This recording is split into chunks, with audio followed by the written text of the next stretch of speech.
இந்த பசங்களா ஸ்கூலுக்கு போயிட்டு வந்தாச்சா? வந்தாச்சு. இது என்னன்னு தெரியுதா? தட்டானத்துக்கு முன்னாடி தட்டாங்காயா இருக்குமா? தட்டாங்காய் என்ன செய்வாங்க? காய் அவிச்சு சாப்பிடுவாங்க. காயவா? ஆமாம், தட்டாங்காய் அவிச்சு சாப்பிடுவாங்க.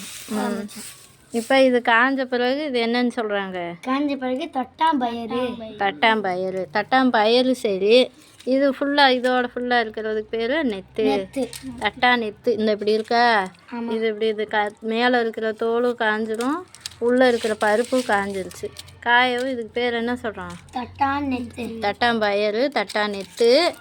அப்புறம் இதை வந்து நம்ம தட்டிடலாமா? ஆமாம், தட்டுறோம். குச்சி வச்சு தட்டணும். இதை குச்சி வச்சு தட்டுனோம்னா இந்த மாதிரி ஆயிடுதா? இந்த மேலே இருக்கிற தோல் வந்து என்னது? நெத்து தான். நெத்து வந்து தோலாக்கிட்டோம்ல, அப்போ இதை என்ன சொல்லுவாங்க? சண்டு சொல்லுவாங்க. சண்டுன்னு சொல்லுவாங்களா? இதை வந்து இந்த சண்டை வந்து வேஸ்ட்டா நமக்கு? மாட்டுக்கு ஆட்டுக்கு போட்டால் அதுக்கு அது வந்து தீவனம். சரியா? இதுவும் நமக்கு வேஸ்ட்டு கிடையாது, இதுவும் நமக்கு வேஸ்ட்டு கிடையாது. பயறு பாருங்க எப்படி இருக்குது, நல்லா பளபளன்னு இருக்குது பயறு. இந்த பயறு என்ன செய்யலாம்?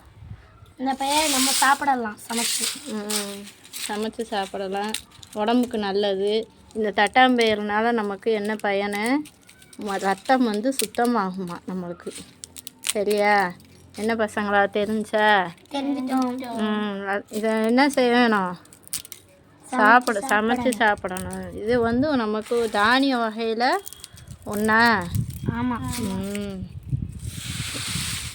இதை வந்து இந்த பருப்பை மறுபடியும் இந்த பயறு இருக்குல்ல, இதை ரெண்டாக உடச்சி இதை வந்து ரெண்டாக உடைக்கணும். உடைச்சோம்னா துவரம் பருப்பு மாதிரி இருக்கும்.